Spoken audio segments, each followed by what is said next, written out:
condenación, hay libertad, libertad.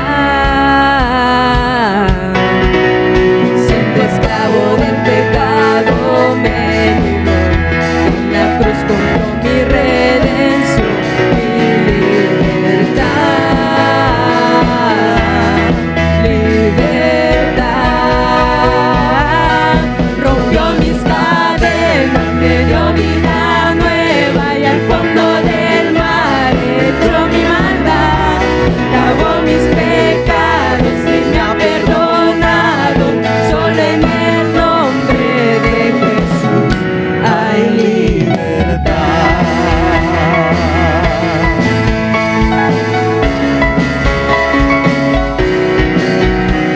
Proclamo al que en la cruz por mí murió y cambió mi duro corazón por libertad,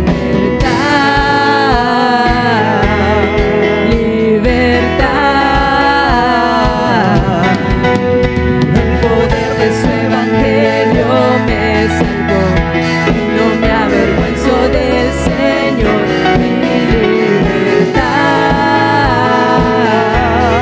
libertad. Rompió mis cadenas, me dio vida nueva y al fondo del mar echó mi maldad. Lavó mis pecados y me ha perdonado. Solo en el nombre de Jesús rompió mis cadenas, me dio vida nueva y al fondo del mar echó mi maldad. Lavó mis pecados y me ha perdonado. Solo en el nombre de Jesús hay libertad.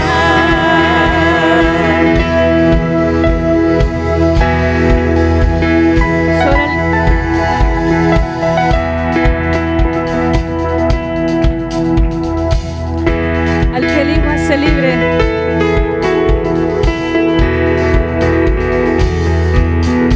al que el Hijo hace libre, es libre en verdad. Al que el Hijo hace libre, es libre en verdad. Al que el Hijo hace libre, es libre en verdad. Rompió mis cadenas, me dio vida nueva y al fondo del mar echó mi maldad. Lavó mis pecados y me ha perdonado. Solo en el nombre de Jesús rompió mis cadenas, me dio vida nueva y al fondo del mar echó mi maldad. Lavó mis pecados y me ha perdonado. Solo en el nombre de Jesús hay libertad, libertad. hay libertad,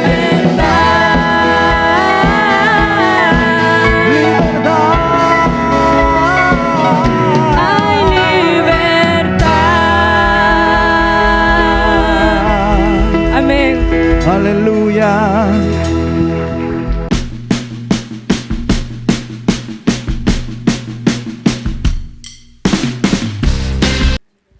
Que el Señor les bendiga, amados hermanos. Buenas noches. ¿Cuántos tenemos gozo en el corazón? ¿Cuántos tenemos tribulaciones? ¿Cuántos tenemos aflicciones? No siempre podemos estar...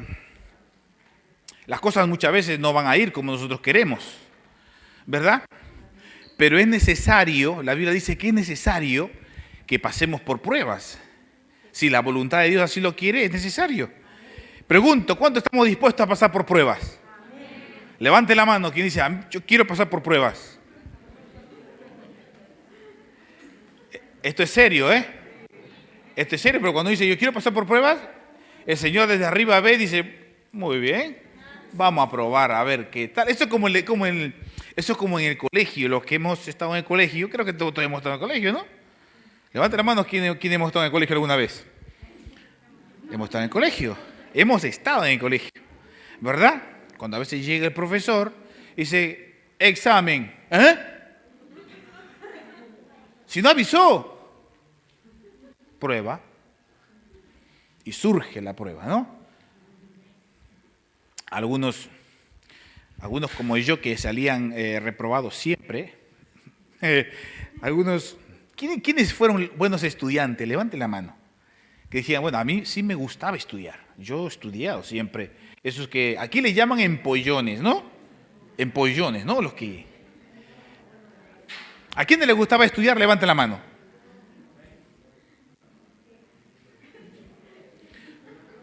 ¿A ti no te gustaba estudiar, Yulisa? ¿Y por qué no levanta la mano entonces? Es que es humilde. Humilde. ¿Quiénes?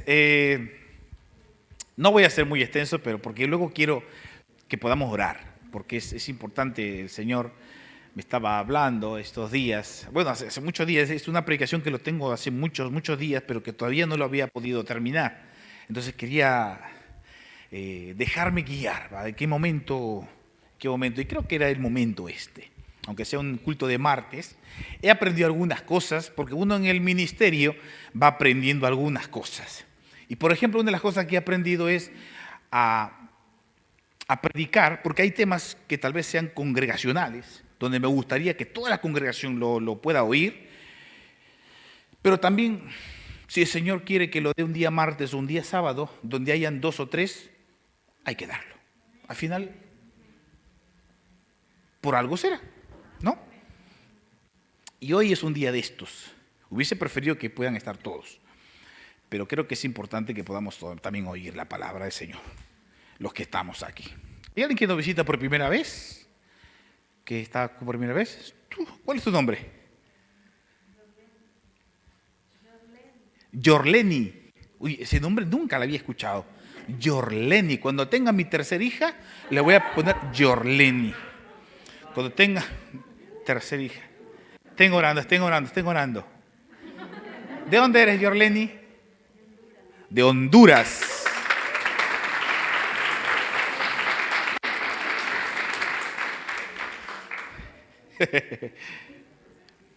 Digo que estén orando no por el hijo, sino por lo que luego me va a pasar en casa cuando vaya.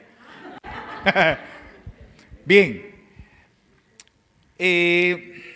Desde siempre y hasta ahora, y tal vez más adelante, de aquí unos años, si el Señor no viene, la iglesia, o sea, nosotros los que somos creyentes, porque todos los que estamos aquí somos creyentes, creo, ¿verdad?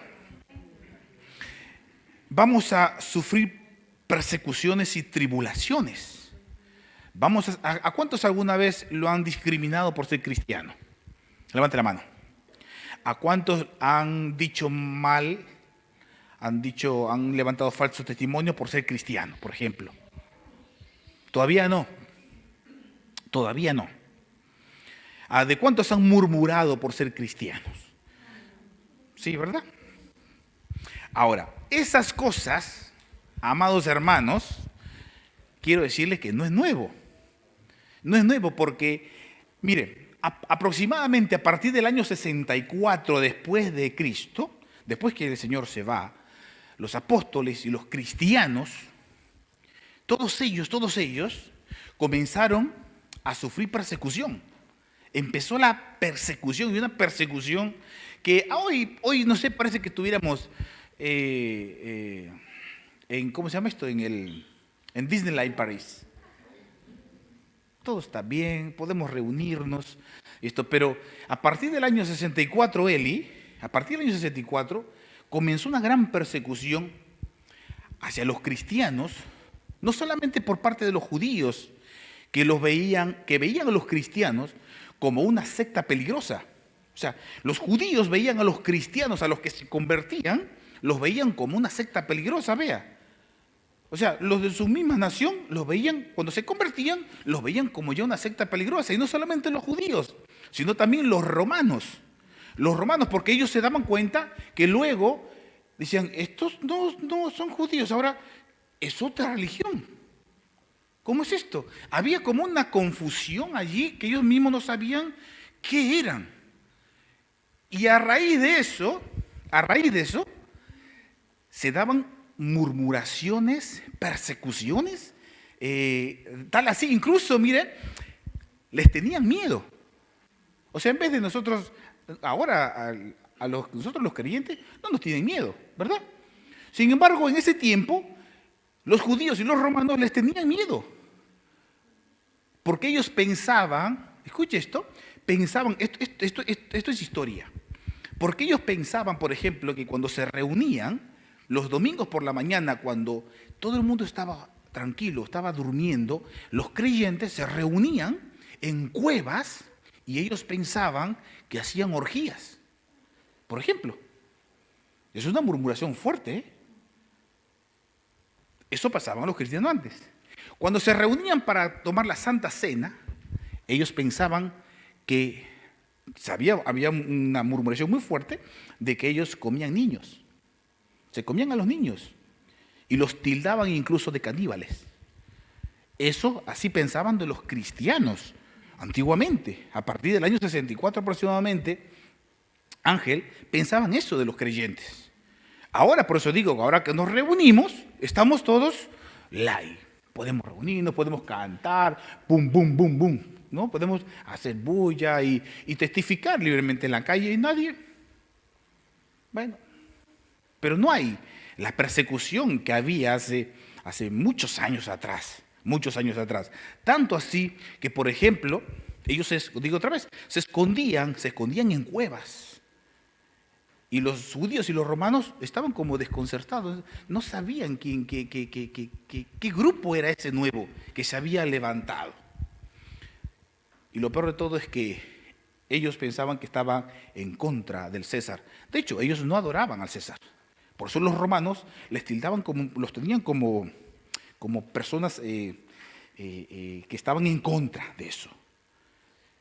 A raíz de eso, Nerón, el gran Nerón, dice, según la historia, dice que cuando cogían a los cristianos, a manera de burla, los desnudaba, los ponía en sus jardines, en los jardines de Roma, les untaba brea y les encendía candela para alumbrar su jardín. Eso hacían con los cristianos antiguamente. Eso hacían. A raíz de eso, muchos de los cristianos, se lo pensaban, si seguir o no al Señor. Era normal, ¿verdad? Era aceptable.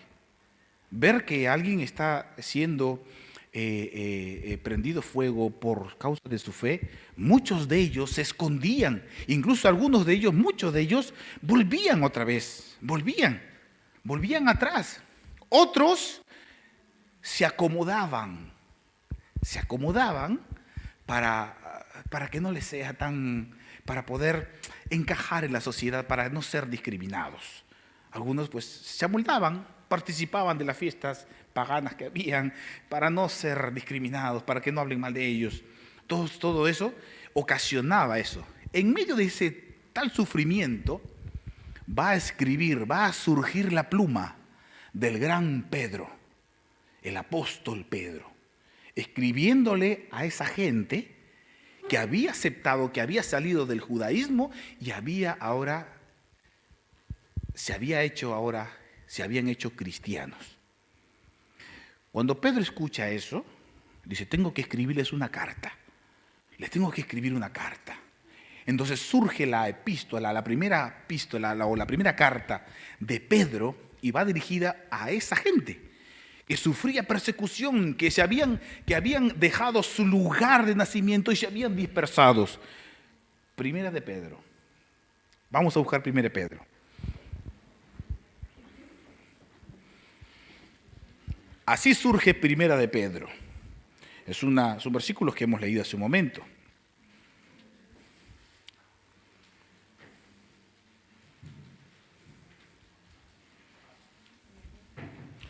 ¿Lo tenemos?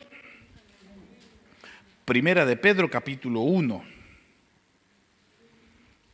Dice esto: Pedro, apóstol de Jesucristo, a los expatriados de la dispersión en el Ponto, Galacia, Capadocia, Asia y Bitinia, elegidos según la presciencia de Dios Padre, en santificación del Espíritu, para obedecer y ser rociados con la sangre de Jesucristo.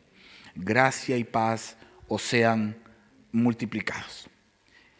En medio de este sufrimiento, Pedro escribe esta carta. Y a veces pienso que tal vez esta carta, podría servirnos a algunos de los que estamos aquí. Porque muchas veces, es cierto, como decía al principio, que ninguno de los que estamos aquí, todavía ¿alguno ha estado en la cárcel por el Señor? Todavía no, ¿verdad? Todavía no. Ojalá los metan a la cárcel.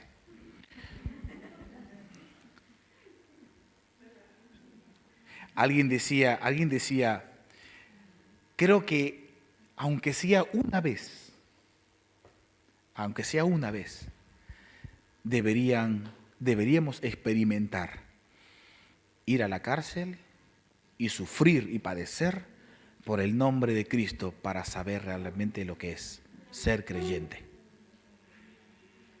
Porque muchas veces estamos aquí tranquilos, incluso estamos callados sin testificar de nada, no nos pasa nada, todo está bien, las aguas están bien, están calmadas, están mansas. Pero creo que alguna vez deberíamos padecer para saber realmente, para decir como Pablo, llevo las marcas de Cristo, yo tengo marcas. Todavía los que estamos aquí, ninguno podemos decir, tengo marca, ¿verdad? No hay ninguna marca. Somos creyentes, sí, pero todavía no tenemos ninguna marca. ¿Alguno de los que está aquí los han azotado? ¿Les han dado 40 azotes menos uno? Todavía, ¿verdad? Todavía, ojalá, Señor, azótalos, Señor, que los azoten.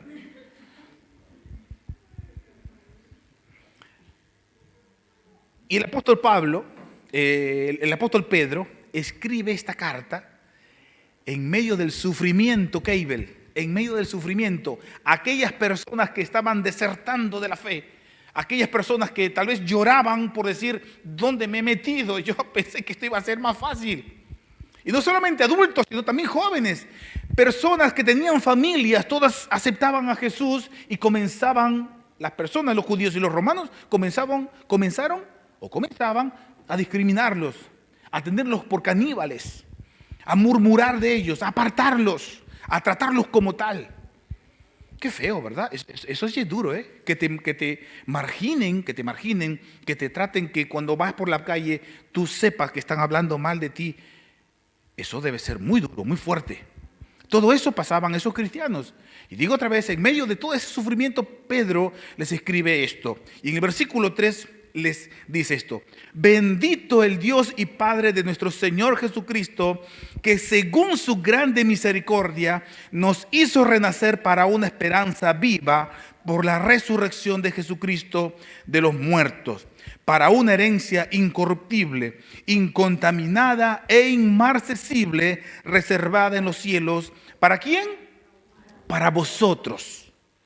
Eso le escribe Pedro a esta pequeña iglesia, a estos hermanos que están sufriendo persecución. Y usted debe saber eso. Aunque no tengamos persecución aquí, de alguna forma, vamos sufriendo aflicciones. Nos vamos desanimando. Tal vez hay gente en casa, personas que tal vez la misma familia muchas veces no es creyente y tal vez discrimina. Tal vez ya vas otra vez a la iglesia. Tú con tus alabanzas, tú con la palabra de Dios. Tal vez alguna familia, algunos hermanos, padres, los ha echado. Conozco gente que le ha dicho, cuando te convertiste, moriste para mí. Conozco a estas personas. Conocí una vez a un hermano, a un joven. Desde que te convertiste al cristianismo, desde que eres evangélico, moriste para mí. Conozco de esas personas y tal vez usted conoce.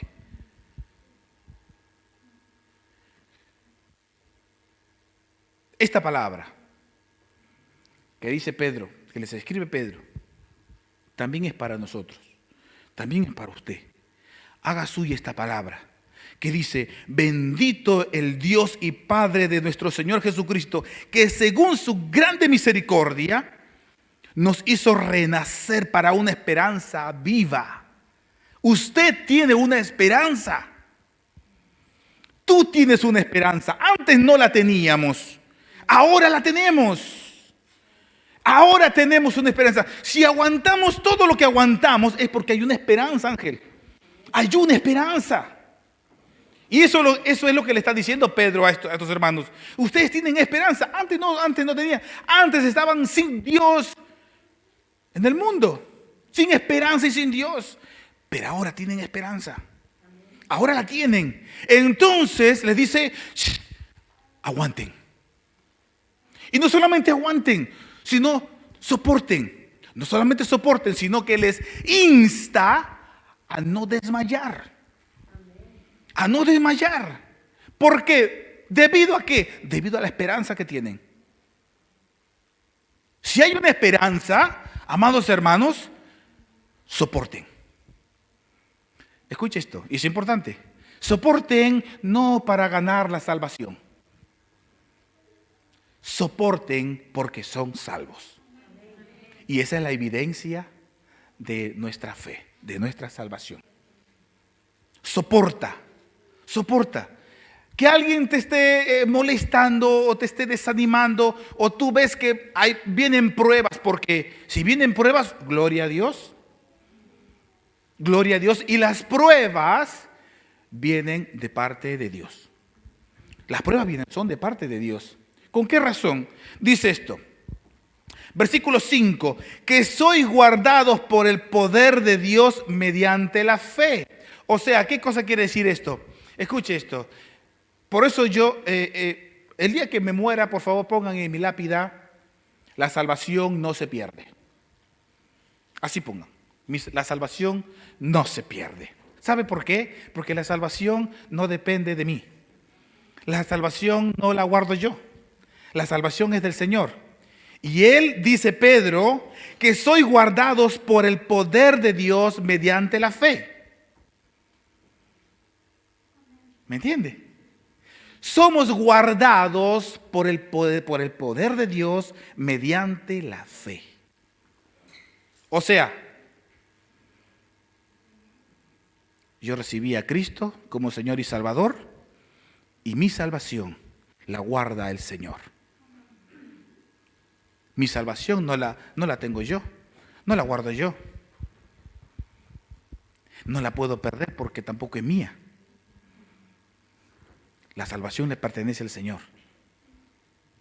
Y dice esto: para alcanzar la salvación que está preparada para ser manifestada en el tiempo postrero, en lo cual vosotros os alegráis. ¿Cuántos se alegran de ser salvos? Dice: aunque por ahora un poco de tiempo, si es necesario, tengáis que ser afligidos en diversas pruebas, para que sometida a prueba vuestra fe, mucho más preciosa que el oro, el cual aunque perecedero se prueba con fuego, sea hallada en alabanza, gloria y honra cuando sea manifestado Jesucristo. ¿Alguno ha visto a Dios? ¿No? ¿Alguno ha visto a Jesús? No. Sin embargo, Pedro sí lo había visto. Pedro había andado con él. Pedro lo había visto resucitado. Y Pedro le dice esto: a quien amáis sin haberle visto. en quien creyendo, aunque ahora no lo veáis, os alegráis con gozo inefable y glorioso, obteniendo el fin de vuestra fe, que es la salvación de vuestras almas. Y les dice Pedro, soporten. Y si es necesario que pasen por pruebas, bien. Porque es necesario que ustedes pasen por pruebas para ver qué tipo de fe tienen. Para ver si son de Dios o no. Porque es necesario que pasemos por pruebas. Para ver, porque cuando uno está bien, cuando las cosas van bien, cuando la cuenta del banco está bien, podemos venir aquí y podemos decir gloria a Dios. ¿Verdad? Podemos cantar y podemos gozarnos, pero ¿qué cuando las cosas no van bien? Es necesario pasar por pruebas, es necesario tener hambre, pasar por hambre, estar sin trabajo, es necesario. Aquellos que están sin trabajo digan, gracias Señor, gracias porque es una prueba, gracias. A pesar de eso, no he de negarte, voy a seguir adelante. A pesar de eso, aunque tenga arroz con huevo frito, o aunque solamente tenga arroz, gracias Señor, porque tal vez esta es una prueba y en medio de esta prueba yo he de permanecer fiel. Voy a permanecer fiel. Aunque pueda estar en la cárcel, aunque tenga la guillotina aquí, he de permanecer fiel. Fiel. Digo otra vez, es más fácil glorificar a Dios, cantar a Dios cuando las cosas van bien. Pero es necesario y qué bueno por las pruebas. Qué bueno, buenísimo, gracias Señor. Gracias, buenísimo. Lo haces perfecto.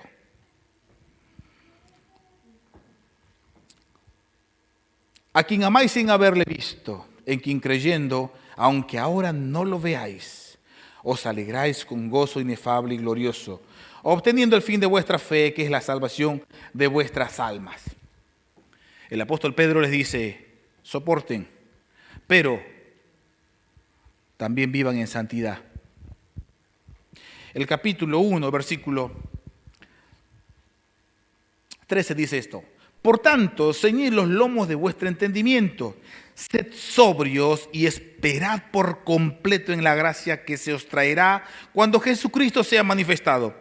Como hijos obedientes, no os conforméis a los deseos que antes teníais, estando de vuestra ignorancia, sino como aquel que os llamó es santo, sed también vosotros santos en toda vuestra manera de vivir. ¿Por qué? Versículo 16, porque escrito está, sed santos porque yo soy santo. Les dice eso. Pedro escribiendo a un grupo grande de creyentes, soporten, ustedes tienen una esperanza. Y en medio de esa tribulación, sean santos. Sigan viviendo en santidad. Para que cuando alguien murmure de ustedes, luego está el capítulo anterior, el capítulo después, dice, para que cuando murmuren de ustedes, no tengan ninguna razón de qué acusarles. Por el contrario, glorifiquen a Dios a través de ustedes. Vivamos en santidad. Y esto no solamente le está hablando a los padres o a los adultos, les habla también a los jóvenes. Jóvenes, sed santos porque yo soy santo, dice el Señor. Sed santos porque yo soy santo. Es un mandato. Cuando termina en D, cuando una palabra termina en D, es un verbo imperativo que significa lo tienes que hacer sí o sí. Te estoy ordenando que lo hagas. Sed santos porque yo soy santo, dice el Señor. Y tenemos que aplicarnos en eso. Si es que hemos nacido de nuevo. Si es que somos del Señor. Si no somos del Señor, usted puede vivir como quiere. No se preocupe. Esta palabra no es para usted. Pero Pedro le está escribiendo a los creyentes, a los verdaderos creyentes. A pesar de la tribulación, vivan en santidad. Y ustedes tienen una esperanza. Y deben guardarla y aferrarse a ella. Es lo único, amados, que tenemos. Es lo único que tenemos. Estos hombres, la Biblia nos dice que estaban afligidos, que tenían mucho miedo, que estaban sorprendidos por lo que les tocaba vivir. Algunos posiblemente se avergonzaban de su fe. El capítulo 4, versículo 16, va a decir esto. 1 Pedro capítulo 4, versículo 16, va a decir, a partir del versículo 12 vamos a leer. Dice, amados, 4:12, amados, no os sorprendáis del fuego de prueba que os ha sobrevenido, como si alguna cosa extraña os aconteciese, sino gozaos por cuanto sois participantes de los padecimientos de Cristo, para que también en la revelación de su gloria os gocéis con gran alegría. Si sois vituperados por el nombre de Cristo, sois bienaventurados, porque el glorioso Espíritu de Dios reposa sobre vosotros. Ciertamente de parte de ellos Él es blasfemado, pero por vosotros es glorificado. Así que ninguno de vosotros padezca como homicida, o ladrón, o malhechor, o por entremeterse en lo ajeno. Pero si alguno padece como cristiano, no se avergüence, sino glorifique a Dios por ello. ¿Entendió? Si alguno padece como cristiano, no se avergüence. Si alguno lo insultan en el instituto por decir que es cristiano, no se avergüence. Si alguno lo tachan de cristiano, de fanático en el trabajo, no se avergüence. Al contrario, glorifique a Dios por ello. Duro, ¿verdad? Y difícil. Pero vuelvo y digo otra vez. Nosotros tenemos una esperanza. Se habla desde aquí y en YouTube y en muchas iglesias, seguro de las que tal vez usted viene, que Cristo viene. ¿Cristo viene? ¿Cuántos creen que Cristo viene? ¿Cristo viene? Sed santos, porque yo soy santo. Y apártese de iniquidad todo aquel que invoca el nombre del Señor. Eso le estaba escribiendo Pedro a los creyentes de hace 2000 años atrás, casi 2000 años atrás. Ellos sufrían persecución. Ellos lo perdieron todo con una sola razón: de ganar a Cristo. Pablo decía, lo he perdido todo y lo tengo por basura con tal de ganar a Cristo, decía él. Cristo, amados hermanos, iglesia, es la perla preciosa, es la perla escondida, el cual un hombre, encontrándolo, vendió todo lo que tenía para comprar ese campo. Él es precioso. Él es lo más precioso que tenemos nosotros. Noé es lo más precioso que hay. Cristo es lo más precioso. Nadie ni nada se compara a Él. Nada se compara a Él. Ni los millones, nada. Por eso cuando Jesús estuvo en la tentación, el diablo le dijo, todo esto te voy a dar, todos los reinos, con tal que me adores. No. Nada se compara. Nada lo puede comprar. Y ustedes y nosotros, amados hermanos, debemos soportar y comportarnos como verdaderos creyentes en casa, en el trabajo o donde estemos. Los que están en el instituto, compórtense como verdaderos creyentes. Cueste lo que cueste. Cueste lo que cueste. Eso le está diciendo Pedro a este grupo de hermanos, a los que fueron dispersados, a los que sufrieron persecución. Digo otra vez, de momento no estamos sufriendo nosotros persecución aquí. De momento. Quizás llegue el momento. Y si llega ese momento, amados hermanos, mantengamos firmes, sin fluctuar, la profesión de nuestra esperanza, porque fiel es el que prometió. Fiel es el que prometió. Fiel es el que ha dicho, no los voy a dejar. y no nos dejará. No lo hará nunca. Amén. Oramos.